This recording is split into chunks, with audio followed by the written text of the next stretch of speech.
Welcome to এসএসিএন। আজকে কিন্তু আমরা একটা অত্যন্ত ইন্টারেস্টিং বিষয় নিয়ে বসেছি, কারণ সিএফএল এর গ্রুপ লিগের ম্যাচগুলো জাস্ট শেষ হয়েছে। 6টা টিম এ গ্রুপ থেকে এবং বি গ্রুপ থেকে উঠে গেছে সুপার 6-এ।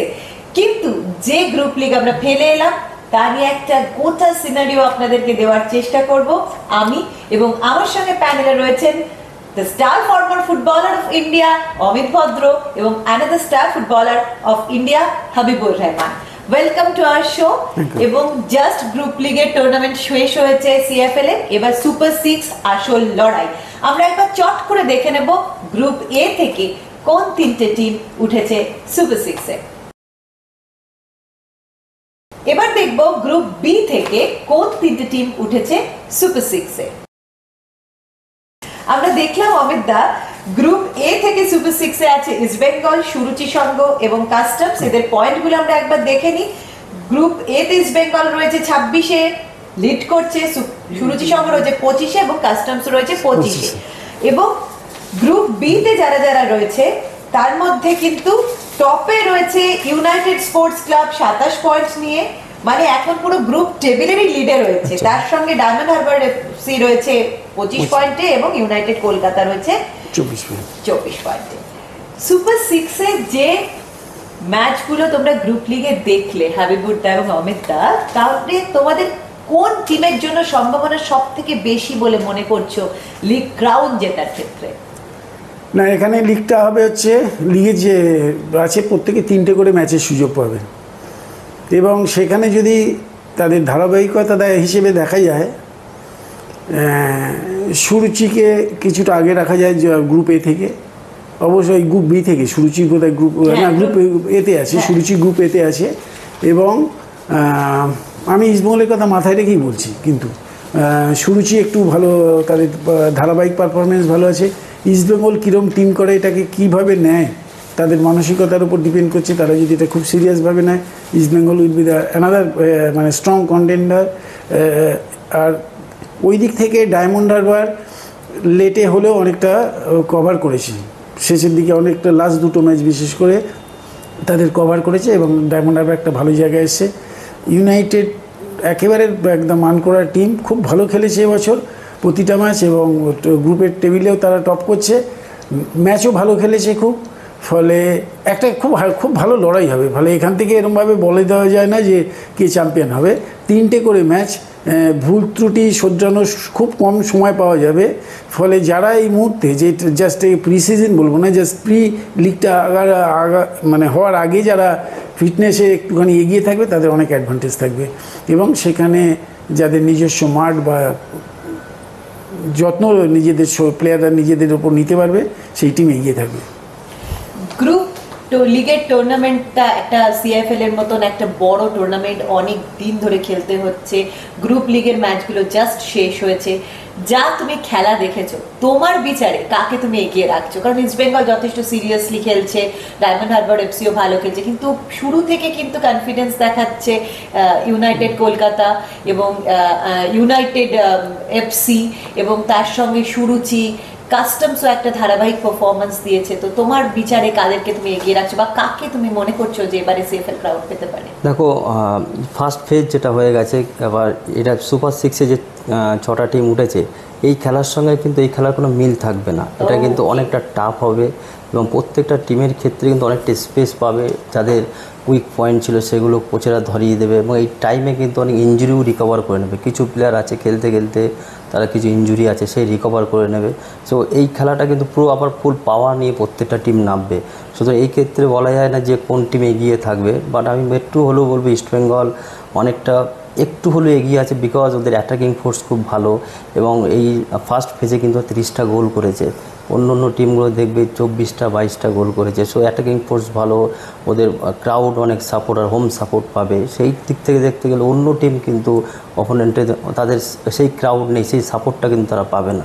এর অ্যাডভান্টেজটা কিন্তু একমাত্র ইস্টবেঙ্গলই পাবে, যেহেতু মোহামেডান নেই, মোহনবাগান নেই, যা আছে ডায়মন্ড হারবার আছে, ইউনাইটেড স্পোর্টস আছে, ইউকে আছে। সো এদের কিন্তু ফ্যান বেস নেই এবং এদের লোকাল সাপোর্ট খুব একটা পাবে না। সো সেই ক্রাউড সাপোর্টটা কিন্তু ইস্টবেঙ্গল টিম পাবে। গুড।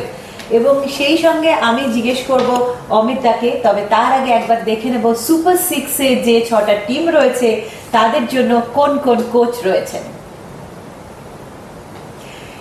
অমিতা, আমরা দেখলাম যে কোন কোচ কোন টিমকে কোচ করাচ্ছেন।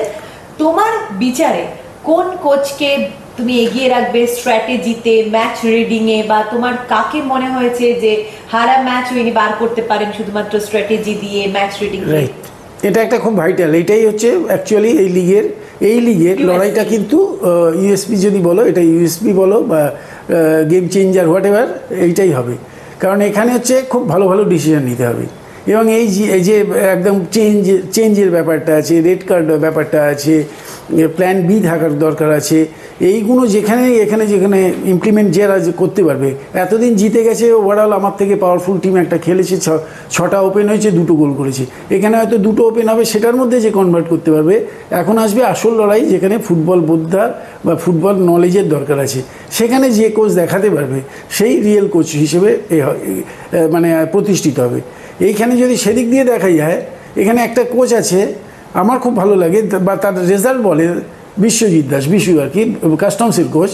তার কিন্তু খুব ভালো গেম রিডিং একটা আছে, খুব ভালো গেম রিডিং আছে, অনেক রতি মহারথীদের ট্র্যাপ মানে বাগে ফেলেছে। কিন্তু বড় টিমের কোচিং করিয়েছেন, না বড় টিমের কোচিং আছে এবং নিজের ক্ষমতা অনুযায়ী খুব সুন্দর একটা টিম সাজাতে পারে। প্যারালালি রঞ্জনেরও ডে বাই ডে ইমপ্রুভ করছে এবং সে দেখিয়েছে। এবার বাকি অবশ্যই বিনু জর্জ যারা ইস্টবেঙ্গলের কোচ আছে, সে অবশ্যই একটা বড় টিম হ্যান্ডেল করার তার একটা অন্য প্রেশার আছে, ফলে তাদের নলেজও বেশি আছে। কিন্তু ছাত্রের মতো লালকমল ভৌমিক, এবার লালকমলের একটা লালকমল ঠিকই বলেছে, একেবারে আমাদের ছাত্রর মতনই বলা যায়। আরেকজন বলবো যে খুব বেশি দিন হয়তো ফুটবল ক্যারিয়ার নয়, ইয়ান একটা ভালো কনফিডেন্স দিয়েছে। ইয়ান ল খুব ভালো টিমটাও পেয়েছে, টিমটাকে ভালো সাজিয়েছে। এইখানেই আসবে যে নিজেদের একে অপরকে ছাপিয়ে যাওয়ার একটা প্রতিযোগিতা। এই প্রতিযোগিতায় লালকমল হোক, আমরা চাইবো যে জুনিয়র কোচেরা তারা প্রতিষ্ঠিত হোক, সেখানে তাদের রাইট ডিসিশনগুলো ইমপ্লিমেন্ট করুক এবং একটু রিস্কও নিতে হবে। সেই রিস্কটা এবার তাদের ফেভারে যেতে হবে। এগুলো আছে একটা খেলার মতো, একটা রিস্ক নিতে হবে, সেই রিস্কটা ফেভারে যেতে হবে। এইখানে আছে কোচেদের লড়াই, প্লেয়ারদের লড়াই আছেই, এইখানে আছে কোচেদের লড়াই। 3টে ম্যাচ পাবে, এই 3টে ম্যাচে যারা থাকবে, ফলে একটা ভালো লড়াই দেখবো আমরা কোচেদের। আমরা চাই যেন আগামী দিনে আলোচনা হয় যে কোচেদের স্ট্র্যাটেজিটা, তারা যদি অবশ্যই ম্যাচের আগে বলা যায় না কী স্ট্র্যাটেজি, একটা খুব বড় ব্যাপার হয়ে যেতে হবে। কারণ স্ট্র্যাটেজি না হলে আমি জিজ্ঞেস করতাম যে কে কী স্ট্র্যাটেজি নিয়ে খেলছে, খেলার পর বলবে আমি ওই স্ট্র্যাটেজিটাই নিয়েছিলাম। হ্যাঁ, খেলার আগে হলে জিজ্ঞেস করতাম, এবং ওইটার সাথে যদি ম্যাচ করে বোঝা যাবে যে কোচেরা, আমাদের ভারতীয় কোচেরা, মানে বাংলার কোচেরা খুব ভালো জায়গায় পৌঁছেছে। দেখি কি হয়। হাবিবুর, তোমার বিচারে তুমি কাকে এগিয়ে রাখবে? তোমার 2 সতীর্থ রয়েছে, মানে ইয়াল্লো তোমার সতীর্থ বলা যায় না, কিন্তু লালকমল ভৌমিক তোমার সঙ্গে ম্যাচ খেলেছে, তোমার সঙ্গে বিভিন্ন বড় ক্লাব খেলেছে, তুমি জানো লালকমল ভৌমিক কিরকম অ্যাজ আ প্লেয়ার ছিল, এবং তোমার যারা কোচ ছিল বিশ্বজিৎ ভট্টাচার্য রয়েছেন। তো তুমি তোমার বিচারে কোচেদের ক্ষেত্রে তুমি কাকে এগিয়ে রাখবে? আমরা diamond Harbour FC coach Dipankar শর্মার কথাও ভুলে যাচ্ছি, যে উনিও কিন্তু যথেষ্ট কনফিডেন্স দিয়েছেন টিমকে, তো কোচও একটা কনফিডেন্স দেয়। একেবারে এখানে প্রত্যেকটা কোচের কিন্তু একটা মাথা ব্যথা হয় যে ওরা চিন্তা করে যে আমার এই টিমটা কীভাবে কলকাতা লিগ চ্যাম্পিয়ন হবে। আমরা সবসময় মনে করি যে একটা স্পোর্টসম্যান হতে গেলে ডিসিপ্লিনের একটা প্রয়োজন আছে, বাট আমি মনে করি যে অন দ্য গেম চলাকালীন একটা ইনসাইড দ্য ফিল্ড একটা ডিসিপ্লিন মেনটেন করতে হয়। ওখানেই কিন্তু কোচেদের হচ্ছে মেন প্রবলেম, যে খেলা চলছে ওই সময় কোন ছেলেটা জায়গায় আসতে পারছে না, টিম ডিসিপ্লিন হচ্ছে কি না, একটা জায়গায় একসঙ্গে অ্যাটাক করতে পারছে, একসঙ্গে ডিফেন্স করছে কি না, এই জায়গায় কোচেদের কিন্তু আর ওয়ারিড। হ্যাঁ, কোচেরা কিন্তু প্রচণ্ড মাথা খারাপ হয়ে যায়। সে এই জিনিসটা যে কোচেরা আনতে পারবে ওই টিমটার ভিতরে, সেই টিমটা কিন্তু অনেকটা এগিয়ে থাকবে। এবং তার জন্য কিন্তু এই কিছু যেরকম লালকমল আছে, দীপাঙ্কর, ইয়াংলো আছে, সেখানে ওরা কতটা ওই টিমটাকে সাজাতে পারবে সেটার উপর আমার একটু ডাউট আছে। সেক্ষেত্রে যদি দেখো বিশ্বজিৎ ভট্টাচার্য বড় টিমে কোচিং করেছে, অনেকটা এক্সপিরিয়েন্স আছে, এবং বিনু জর্জ আছে, সো এরা একটু হলেও এগিয়ে থাকবে এই দিক থেকে। অনেকটা এক্সপিরিয়েন্স আছে, গ্যাদারও করেছে। সুতরাং আমি মনে করি যে আমি চাই যে লালকমল ভালো রেজাল্ট করবো, একটা ফাইট দেখ, খুব ভালো ফাইট দেয়, ডায়মন্ড হারবারও ফাইট দেয়, বাট এরা একটু হলেও এক্সপিরিয়েন্সের দিক থেকে কিন্তু এই কোচের একটু হলেও এগিয়ে আছে। আমরা যদি সুপার 6-এর টিম এবং কোচ নিয়ে ডিসকাস করি, তারপরে কিন্তু অবশ্যম্ভাবী আমাদের প্লেয়ারদেরকে নিয়ে ডিসকাস করতেই হয়। এবং প্লেয়ারদের মধ্যে তোমরা কাকে নিয়ে ডিসকাস করতে চাইবে? প্রথমে গোলকিপার নিয়ে করি। হ্যাঁ, গোলকিপার তো মেন জায়গা। গোলকিপার একটা খেলার হচ্ছে সবচেয়ে বড় ইম্পর্টেন্ট পার্ট। ফলে গোলকিপার তুমি কাকে এগিয়ে রাখতে চাইবে গোলকিপারদের মধ্যে? আমরা যদি ইস্ট বেঙ্গলে দেখি, আদিত্য পাত্র খেলেছে, দেবজিৎকে খেলানো হচ্ছে ডু অর ডাই ম্যাচগুলোতে, এবং তার সঙ্গে কিন্তু শুভম রয়েছে, আকাশ রয়েছে। রাইট, আকাশ ডায়মন্ড হারবারে এবছর মানে উল্লেখযোগ্যভাবে ভালো খেলেছে যারা, তাদের মধ্যে আকাশ পড়ে। অবশ্যই দেবজিৎ সিনিয়র ছেলে, ফলে দেবজিতের কাছে এখানে প্রমাণ করার কিছু জায়গা নেই।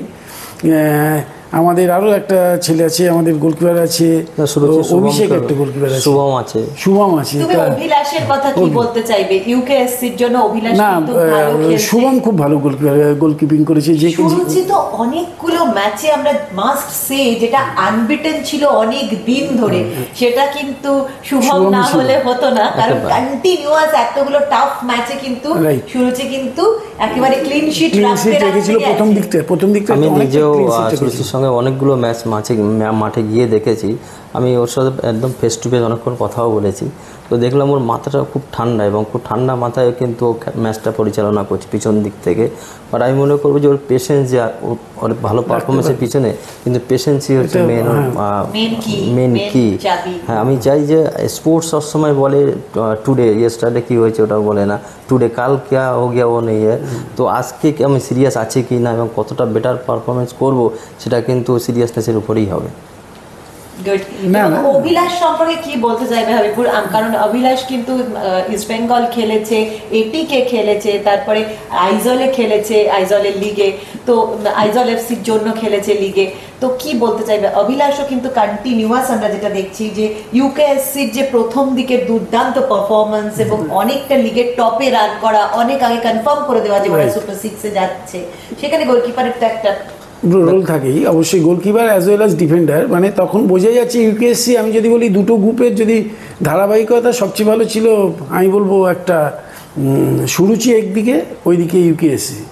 এবং সেখানে তাদের টিমের মধ্যে কোনো সময় দু একটা দিন হয়তো এদের ব্যাট ডে গেছে, আমি সব ম্যাচ দেখিনি, অনেকগুলোই দেখেছি, কিন্তু ওভারঅল এরা হচ্ছে টোটাল যেটা বলছিল যে এটা হচ্ছে মেন জায়গা গোলকিপার, যে একদম পেছন থেকে পুরো খেলাটা পরিচালনা করে। আরেকজন যারা ইউএসসি, তারা কিন্তু ইউনাইটেড ক্লাব এখন কিন্তু পুরো গ্রুপের মধ্যেই প্রায় টপে রান করছে, তাদের যে গোলকিপার রৌনক।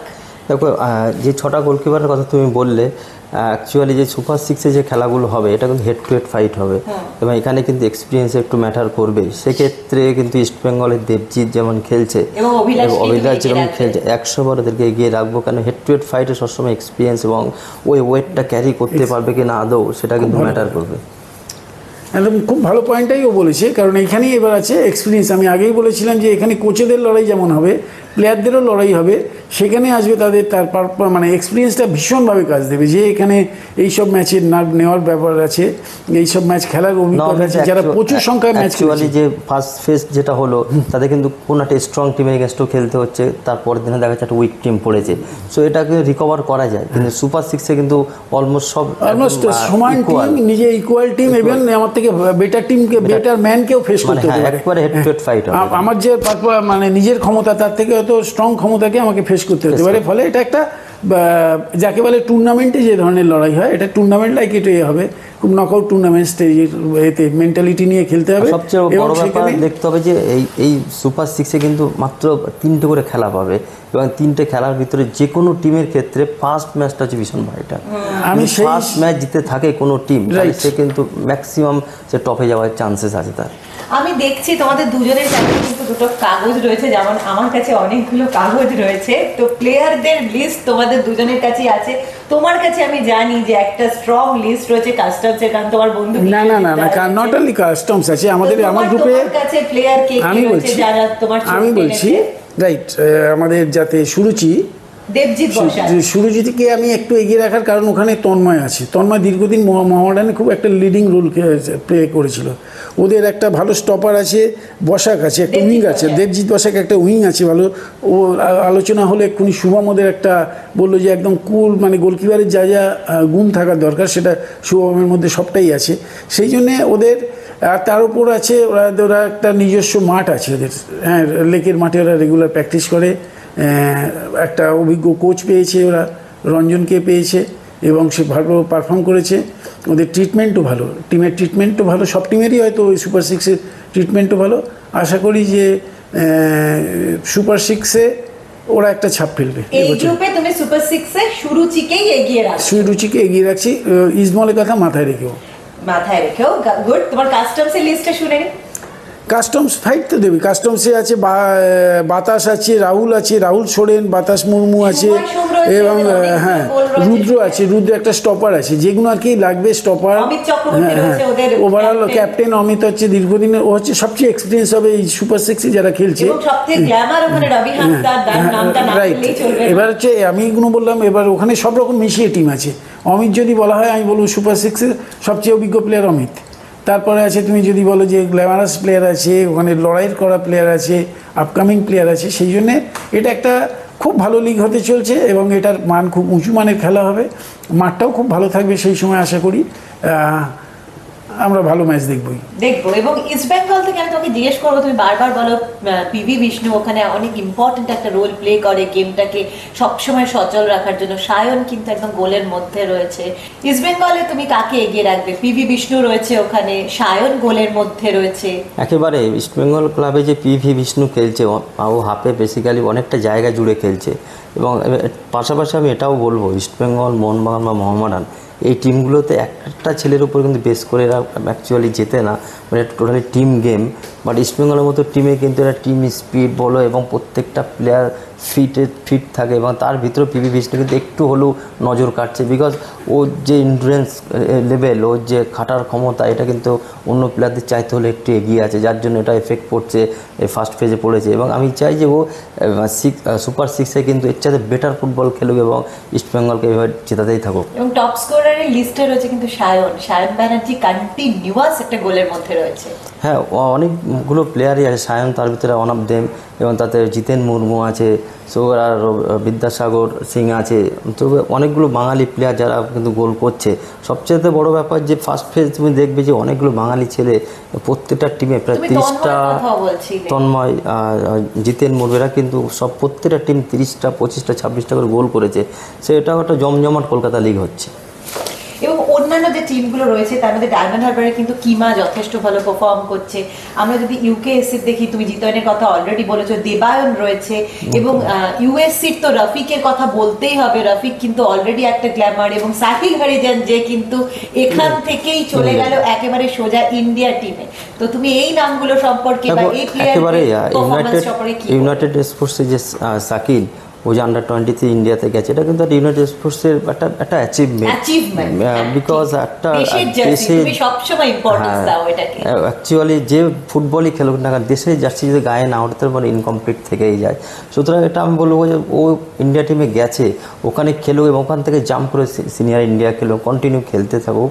এবং রফিক যেহেতু আছে, ও আইএসএল খেলেছে, ইস্টবেঙ্গল খেলেছে, ওর অনেক এক্সপিরিয়েন্স, ও থাকা মানে একটা ড্রেসিং রুমের ওয়েট এবং একটা টিমের হেভি ওয়েট হয়ে যায়। এবং ওর এক্সপিরিয়েন্সটা যদি ও কাজে লাগাতে পারে অন্য সতীর্থরা, তাহলে কিন্তু একটা ভালো রেজাল্ট আশা করা যায়। আমরা অনেক ভালো ভালো প্লেয়ার শুনলাম যারা সুপার সিক্সে রয়েছে, কিন্তু এই যে বিদ্যাসাগর সিং এর কথা বললো, একেবারে কিন্তু টপ স্কোরারের মধ্যে রয়েছে লড়াই, কিন্তু সুপার সিক্সটা খেলতে পারবে না, খুব ভালো পারফরম্যান্স করে সরে গেছে। অনেক টিমে আমরা যদি দেখি, মোহনবাগানে কিন্তু দীপ্রভাত ভালো খেলেছে গোলে, তার সঙ্গে শিবম মুন্ডা, তোমরা দুজনেই খুব পছন্দ করো, হ্যাটট্রিক করেছে শিবম, সেই সঙ্গে নওবা মিতেই, তারাও কিন্তু করতে পারলেন না। এবং এই প্রসঙ্গে আমি কিন্তু অবশ্যই আসবো, কি হলো কলকাতা লিগের 3 প্রধানের। ইস্ট বেঙ্গল কিন্তু একদম লাস্ট মোমেন্টে সিরিয়াসনেস দেখিয়ে সুপার সিক্সে কোয়ালিফাই করলো, যেখান থেকে মামনি পাটচক্রের কাছে ইস্ট বেঙ্গলকে 1-0 হারতে হয়েছিল, সেখান থেকে একেবারে কামব্যাক স্বপ্নের মতো সুপার সিক্সে ভালো জায়গায় গিয়ে সুপার সিক্সে পৌঁছলো। কিন্তু মোহনবাগান দূর থেকে ছিটকে গেল। রাইট। মোহনবাগান কিন্তু ছিটকইনি। তোমরা যদি দেখো, মোহনবাগানের আমার মনে হয় যে প্ল্যানটাই ছিল খুব ভুল, যা যদি আর কি আদারওয়াইজ প্ল্যান করেনি যে কোনো একটা। মোহনবাগান এর মধ্যে কিন্তু একটা ম্যাচ কাউকে ওয়াক ওভার দিয়েছে। হ্যাঁ, ফলে তাদের কোনো মানে একটা টিমকে দিয়ে একটা ম্যাচ খেলেনি, ফলে তারা আদৌ তারা সিরিয়াস ছিল কিনা ক্যালকাটা লিগ সম্বন্ধে আমার সেখানে ডাউট আছে। ছিটকাতে চেয়েছিল, ছিটকে গেছে। হ্যাঁ, এবং ছিটকাতে চেয়েছিল, হয়তো ছিটকে গেছে। একটা খুব ভালো কথাই বলেছে যে হয়তো নিজে থেকেই চেয়েছিল যে না আমাদের না রাখা হয়। ইস্টবেঙ্গল, মোহনবাগান বলো, মোহামেডান বলো, যদি খেলবো না তো খেলবো না কেন? মোহনবাগান, ইস্টবেঙ্গল, মোহামেডান আবেগ জড়িয়ে আছে। নেবে হারবো বা লিগে নামবো, লিগে 10th পজিশন পাবো, 7th পজিশন পাবো, এটা তো একটা হিস্ট্রি হবে। যেখানে ইস্টবেঙ্গল পাঠকচক্রের কাছে হেরে গেছে, সেখান থেকে কুইক রিকভার করে লিগ টেবিল আবার টপ হয়েছে। সেখানে মোহনবাগান হেরে কেন? পরে হলেও ইস্টবেঙ্গল তাদের ভুল বুঝতে পেরেছিল। প্রথম দিকে ইস্টবেঙ্গল ওই একই অ্যাপ্রোচে হয়তো চলেছিল, হয়তো জুনিয়র দিয়ে ভেবেছিল, হয়তো জুনিয়র দিয়ে ক্যালকাটা লিগ ওভারকাম করবে। বাট আমি একটা জায়গায় বলেছিলাম যে কলকাতা লিগটা কিন্তু বাচ্চা ছেলে দিয়ে হবে না। তুই এখন যে আলোচনায় আমরা আসছি, আফটার অল এখনও লিগ শেষ হয়নি, যারা জিতবে তারপর চ্যাম্পিয়ন হবে। আমাদের কথায় কি উঠে এলো যে লিগে এক্সপিরিয়েন্সটা দরকার হয়। বাচ্চা ছেলেরা খেলবে, পারফর্ম করবে, দু একটা ছেলে সেখানে লাইমলাইটে আসবে, সেখান থেকে ইন্ডিয়া টিমে যাবে এবং এসছেও তাই। কিন্তু যখন লিগ জিততে হয় তখন লাগে এক্সপিরিয়েন্স। তুই যদি দেখিস, ভেবে দেখ যে আগেকার দিনে আমরা ইসমল মোহনবাগান এরাই চ্যাম্পিয়ন হতাম, অন্য কেউ আর ঢুকতে পারতো না। কারণ ইসমল মোহনবাগানের জাস্ট 2 দশক আগে যদি পিছিয়ে যাস, কারণ সবাই ইসমল মোহনবাগানে যারাই খেলেছে তাদেরই অন্তত পেছনে গোটা কয়েক ছোট টিম খেলার অভিজ্ঞতা এবং ইসমলের দীর্ঘদিন খেলার অভিজ্ঞতা। কলকাতা সুপার 6-এ কে চ্যাম্পিয়ন হবে, আমার এক্সপিরিয়েন্স বা আমার মত যেটা বলছি, যে টিম ম্যাক্সিমাম প্লেয়ার সংখ্যা স্যাক্রিফাইস করবে, যে টিমের কোচ এবং পুরো ইউনাইটেড থাকবে পুরো টিমটাকে। আজ পর্যন্ত দেখা গেছে যারা একটা টাইটেল জিতেছে, কলকাতা লিগ বলো, আই লিগ বলো, আইএসএল বলো, ওই টিমের ইউনাইটেড কিন্তু বেস্ট কথা বলে, ইউনিটি কথা বলবে। এবং কোচেরা যদি ওরা সবসময় চায় যে আমার সিগন্যাল আমার প্লেয়াররা যেন বুঝতে পারে এবং অন গেম যেন আমার টিম যেন ডিসিপ্লিন থাকে। সো এই জিনিসগুলো যদি কন্টিনিউ করতে পারতো, সেই টিম অবভিয়াসলি এই সুপার 6 চ্যাম্পিয়ন হবে। কিন্তু যেটা আমরা ডিসকাস করছিলাম তার সঙ্গে আরও একটা নাম না করলেই নয়, দুজনেরই প্রচণ্ড প্রিয় টিম, সেটা হচ্ছে মোহামেডান স্পোর্টিং, সাদা কালো। আমরা যেরকম সুপার 6 নিয়ে আলোচনা করছি, খুব খারাপ লাগছে বটম 6 নিয়েও আমাদের ডিসকাস করতে হবে। এবং মোহামেডান স্পোর্টিং তারা কিনা একেবারে শেষের দিকে তারা রেলিগেশনকে অ্যাভয়েড করার জন্য তারা লড়ছে। এটা কি কলকাতা ফুটবলের জন্য ভীষণ একটা দৃষ্টান্তপূর্ণ দুঃখের খবর নয় যে মোহামেডান স্পোর্টিং তারা আজকে রেলিগেশন বাঁচানোর জন্য বটম 6-এ লড়াই করবে সাধারণ সমিতির সঙ্গে, এরকম আরো কিছু টিমের সঙ্গে। শতাব্দী প্রাচীন ক্লাব মোহামেডান স্পোর্টিং এবং তোমার বন্ধু মেরাজউদ্দিন ওয়াডু আছে, তার নিরলস প্রচেষ্টা, পরিশ্রম এবং এত ভালো ভালো প্লেয়ার রয়েছে মোহামেডান। সজল বাগ কন্টিনিউয়াস এফর্ট নিয়ে খেলছে, এতগুলো সাপোর্টার, জান মোহামেডান, শান মোহামেডান। তো সেই সব কিছুর একটা সলিল সমাধি হয়ে গেল এটার সাথে সাথে। না, খুব সুন্দর লাস্ট 2-3 বছর খুব ভালো ক্যালকাটা লিগটা খেলছিল। তারা জানতো যে ক্যালকাটা লিগে 4 জন বাইরের বা 5 জন বাইরে খেলবে, 6 জন এদেশের খেলবে, এই আমাদের ওয়েস্ট বেঙ্গলের খেলবে। সেটা একটা অজুহাত দিয়েছে যে তাদের সব প্লেয়াররাই বাইরের প্লেয়ার। সেই অজুহাত তো লোকে শুনবে না, কারণ তাদের কাছে এই খবরটাতে ছিল 6 জায়গায় 5 হয়েছে, 5-এর জায়গায় 7 হয়েছে, এই হয়েছে বড় জোর। কিন্তু মিনিমাম যে আমাদের 12টা 14টা প্লেয়ার আমাদের ওয়েস্ট বেঙ্গলেরই রাখতে হবে, সেটা তো জানাই ছিল। সেইটার ফাঁদে পড়ে গিয়ে মোহামেডান টিম করতে পারেনি। ফলে মোহামেডান যাদের দিয়ে টিম করেছে, যেটা বলা হচ্ছিল যে কলকাতা লিগ কোনো অবস্থাতেই কোনো দিনই বাচ্চা ছেলে দিয়ে লিগ উত্তরণ যাবে না, আপকামিং স্টার ওইসব দিয়ে কিচ্ছু লিগ উত্তরণ যাবে না। ভালো একদম, তুমি ধরো 6-এ দারুণ ভালো একদম ফার্স্ট হাউস, 7-এ ফার্স্ট হাউস, 7টা 7-এর ফার্স্ট হাউস ছেলে দিয়ে বা আমি বলি আন্ডার 23 বা 21-এর সবকটা ইন্ডিয়া টিমের প্লেয়ার দিয়ে ক্যালকাটা লিগ জেতা যাবে না। ক্যালকাটা লিগ জিততে হলে এক্সপিরিয়েন্স লাগবেই। আমি আন্ডার 19 ছেলে দিয়ে সবাই ইন্ডিয়া টিমের প্লেয়ার, ক্যালকাটা লিগ জেতা যাবে না। এটা তোমায় বারবার বলে দিচ্ছি, ক্যালকাটা লিগ জিততে হলে এক্সপিরিয়েন্স লাগবে। Calcutta league is a different ball game all together. Habibur, তোমার কিরকম লাগছে? এরকম একটা প্রচেষ্টা, সব কিছু তার সঙ্গে যেটা তোমরা সবসময় বলো, ফুটবলের সাপোর্টার, ফুটবলের একটা জীবন, এত মোহামেডান সাপোর্টার, তারা সব জায়গায় টিম মোহামেডানকে ফলো করে এবং সারা কলকাতা জুড়ে মোহামেডানের এই যে একটা সমর্থন, জান মোহামেডান। দেখো, অ্যাকচুয়ালি মোহামেডান টিম এটা তো একটা আবেগ জড়িয়ে আছে। মোহামেডানের প্রচুর সাপোর্টার আছে, এরা আবেগকে নিয়ে খেলা হচ্ছে। আমি যদি বলি মেহরাজউদ্দিন ওর আমি অতটা ব্লেম দেবো না, যতটা ব্লেম আবেগকে নিয়ে খেলা হচ্ছে। তো আমি ব্লেম যদি করতে, আমি অফিসিয়ালকে ব্লেম দেবো যে মোহামেডানের এত সাপোর্টার, এত আবেগ জড়িয়ে আছে এখানে। তো সুতরাং আমি যখন টিম করব, কলকাতা লিগ খেলবে, সেই লেভেলের টিম করতে হবে, কোয়ালিটি প্লেয়ার আনতে হবে। আমি একটা ইন্টারন্যাশনাল লেভেলে একটা ইন্ডিয়ার খেলা ছেলে কোচিং দায়িত্ব দিয়েছি মেহরাজউদ্দিনকে, সেখানে যদি কোয়ালিটি প্লেয়ার না দেয় তাহলে রেজাল্ট কীভাবে আসবে? অনেক আগে শুরু করতে হবে। এবং এখানে যদি মোহনবাগান যদি লিগ টেবিলে তলানিতে চলে যায় তাহলে কলকাতা লিগের ভ্যালু কমে যাবে। সো এদেরকে তো সবসময় কোয়ালিফাই করতে, সুপার সিক্সে উঠতে হবে, তবে তো কলকাতা লিগটা আরও জমে যাবে। আজকে তুমি দেখো মোহামেডান নেই, মোহনবাগান নেই, সুপার সিক্স কেমন একটা লাগছে না? কোথায় অন্য টিম উঠে যাবে, যারা উঠেছে তাদেরকে আমি ওয়েলকাম করছি, বাট আমরা চাই যে মোহনবাগান কি মোহামেডান সবসময় টপ লেভেলে থাকুক। একটা বিজ্ঞাপনের জন্য বা কলকাতা ফুটবল লিগে সেই গ্ল্যামারটাকে ইনট্যাক্ট রাখার জন্য হ্যাঁ, কথায় আছে ইস্ট বেঙ্গল, মোহনবাগান সাদা কালো লাল হলুদ সবুজ মেরুনকে থাকতে হবে 100 যে মাঠে খেলা হবে সেই মাঠে যদি 80,000 দর্শক না হয়, যদি কোনো দর্শকহীন মাঠে খেলা হয় তো মজা আসবেই না। সুতরাং আমি চাই যে খেলা যখন হবে পুরো ফুল প্যাকড আপ গ্যালারি থাক এবং সেখানে মোহামেডান খেলুক, মোহনবাগান খেলুক, আরও অন্য টিম খেলুক, তবেই কিন্তু একটা মজা আসে আলাদা ধরনের। না, এখানে ওর যেটা বললো যে মেন কথা, মোহামেডান টিমকে এখন নতুন করে যা হয়ে গেছে, নতুন করে ভাবতে হবে। টিম করতে হলে আর অনেক আগে নামতে হবে। আগে ক্যালকাটা লিগ খেলবো, তারপর আইএসএল খেলবো বা আই লিগ খেলবো। যেন একদম আইএসএল খেলবো, ক্যালকাটা লিগ খেলতে পারবো না, সেই টিম দাঁড়াতেও পারবে না। যে টিমগুলো দাঁড়াতেই পারবে না, কলকাতা লিগটাকে কেউ যে ছোট করে দেখে তাহলে একেবারেই ভুল। আমি বলছি তো, তাহলে আমি তো সেই কথাটাই বললাম, ক্যালকাটা লিগ যারা খেলবে না তারা আইএসএল ভাববে কিছুদিন পর টিম রাখতে পারবে না। যারা ভাবছে কলকাতা লিগ না খেলে আইএসএলই খেলবো, তাদের অনেক পয়সা খরচা করতে হবে। হ্যাঁ, অনেক পয়সা খরচা করতে হবে, অনেক পয়সা বেশি খরচা করতে হবে, সে পয়সা মোহামেডান হয়তো পারবে না। আইএসএল থেকে নিজের প্লেয়ার তৈরি করুক, আই লিগ থেকে, এই ক্যালকাটা লিগ থেকে নিজের প্লেয়ার তৈরি করুক এবং বেশ কিছু পয়সা নিয়ে এসে এবং সুষ্ঠুভাবে, এখানে একটা ভালো কমিটির দরকার আছে যারা একটুখানি সুষ্ঠুভাবে পরিকল্পনা করতে হবে। টিমটা যে এরকম রেলিগেশন ফাইট করছে, অ্যাকচুয়ালি প্লেয়ারদের তো বুঝতে হবে যে জার্সির ওয়েট, মোহামেডান জার্সির একটা ওয়েট আছে, সেই ওয়েটটা নেওয়ার আদৌ তার ক্যারি করার ক্ষমতা আছে কি না। তো সেগুলো কিন্তু ভ্যালু করবে। কেন কলকাতা লিগটাকে তুমি যদি ছোটো নজরে দেখো হবে না, কারণ যেসব ছোটো ছোটো ক্লাবগুলো আছে তারা পুরো সিজন ওয়েট করে থাকে যে কলকাতা লিগে আমি মোহামেডানের এগেনস্টে খেলবো, মোহনবাগানের এগেনস্টে খেলবো। সো যা ওরা ওই লেভেলে, ওদের ক্ষেত্রে কিন্তু অনেকটা ভারী পড়ে।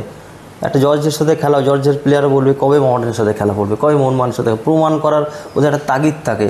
সুতরাং ওই লেভেলটা ধরে রাখতে গেলে কিন্তু সেই লেভেলটা কিন্তু মোহামেডান প্লেয়াররা ক্যারি করতে পারেনি, যার জন্যই কিন্তু রেলিগেশন ফাইট করছে। সুপার সিক্স জমজমাট আমরা দেখবো। সুপার সিক্স শুরু হয়ে যাচ্ছে খুব তাড়াতাড়ি। প্রত্যেকটা ম্যাচ দেখার জন্য চোখ রাখুন SSCN, আর এরকম কনস্ট্রাকটিভ ডিসকাশনের জন্য চোখ থাকুক SSCN।